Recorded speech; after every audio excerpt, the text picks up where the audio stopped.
Hi hello नमस्कार मंडळी, स्नेहलता संदीप या चॅनलमध्ये मी स्नेहलता तुमचं सगळ्यांचं अगदी मनापासून स्वागत करत आहे. तर तुम्ही ते बघू शकताय छानपैकी मी मस्त कोबीची भाजी, शेंगोळे आणि चपाती असं मस्त सकाळचं जेवण चालू होतं. त्यानंतर रोजचं जे डेली काम आहे माझं ते कपडे धुवून सुकत घालणं ते झालं. त्यानंतर तुम्ही ते बघू शकताय मसाला करण्यासाठी आईने मिरची काढून ठेवली आहे मला बाजूला. तर तिला ऊन दाखवण्यासाठी बाहेर काढलेली होती, बघू शकता. अगदी सुंदर अशी मस्त अशी लाड भडक मिरची होती आणि घरच्या शेतातली मिरची आहे. कालच्या व्हिडिओमध्ये किंवा परवाच्या व्हिडिओमध्ये तुम्ही बघितलं असेल की मिरचीचं शेत आहे, तर तिथलीच मिरची आहे ही.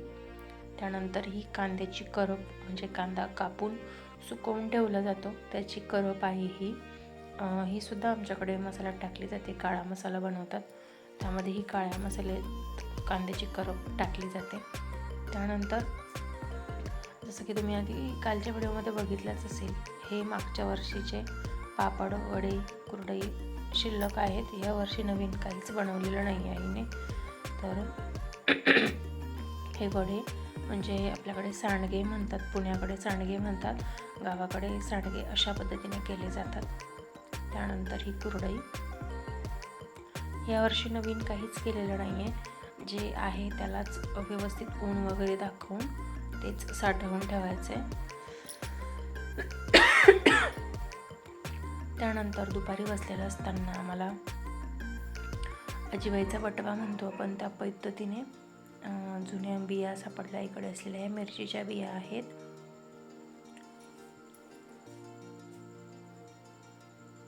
अगदी छोट्या छोट्या पुड्या करून तिने बांधून ठेवलेलं आहे. शेतात एखादं पीक लागलं की त्याच्या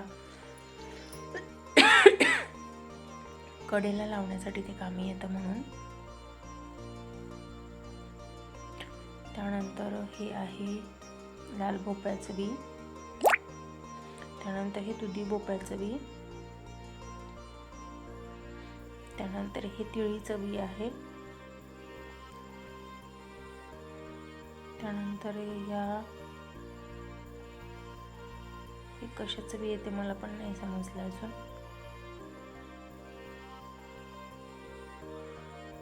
गवारचं बी आहे, गावरान गवार असते तिचं बी आहे ते. तुमच्या घरी पण याच पद्धतीने बियाण्याची साठवणूक केली जाते का हे मला नक्की सांगा. हे पालकाचं बी होतं मला वाटतं.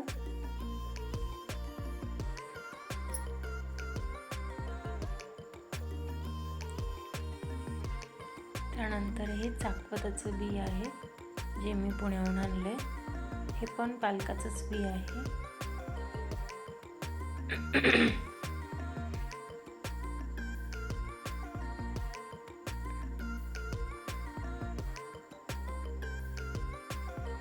त्यानंतर ह्या शोपा,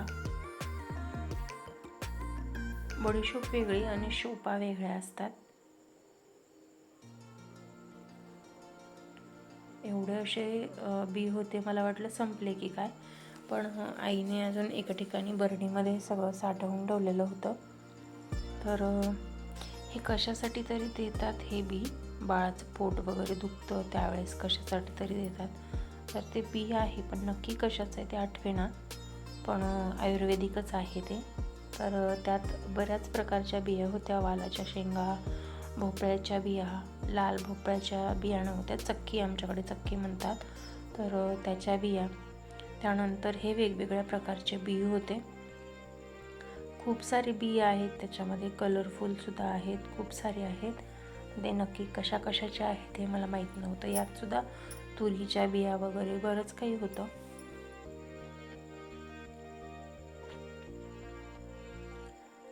त्यानंतर हे वांग्याचं बी आहे, बघू शकता. 1 2 3 4 5 6 7 8 9 10 11 12 प्रकारच्या बिया आहेत त्या.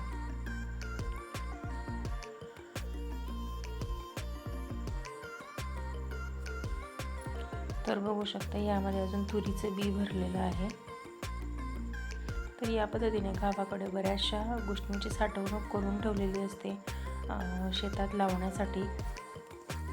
त्यानंतर पसारा आवरताना मी तुम्हाला जसं की म्हटलं होतं की मी सुद्धा प्लास्टिकच्या पिशव्या बऱ्याचदा लावून ठेवते, त्यामुळे परत परत भांडी घासण्याची गरज पडत नाही. तर याच पद्धतीने आईने सुद्धा भांड्यांना पिशव्या लावून ठेवल्यात. मी फक्त मार्करने त्यावरती नावं टाकून दिले कोणत्या डब्यात काय आहे ते. बघू शकता हे खाद्याचे हांडे आहेत, ते सुद्धा व्यवस्थित आईने ठेवलेत.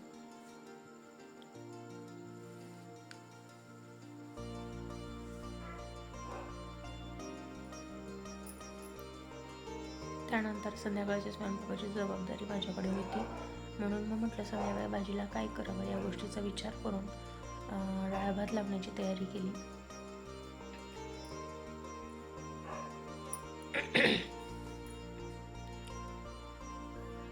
खरं तर बऱ्याचदा आपण माहेरी आराम करण्यासाठी जात असतो, पण आईला आता तेवढं शक्य तर काम होत नाही, त्यामुळे जेवढं पॉसिबल होईल तेवढं मी करते.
त्यानंतर संध्याकाळी सुंदर असा चंद्र आलेला होता, पौर्णिमेचा चंद्र होता तो.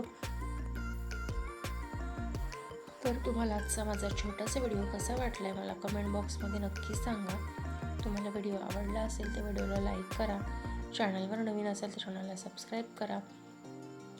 व्हिडिओ शेवटपर्यंत बघितल्याबद्दल खरंच खूप धन्यवाद. भेटूया नेक्स्ट व्हिडिओमध्ये नवीन काहीतरी घेऊन. तोपर्यंत स्वस्त राहा, मस्त राहा, स्वतःची काळजी घ्या.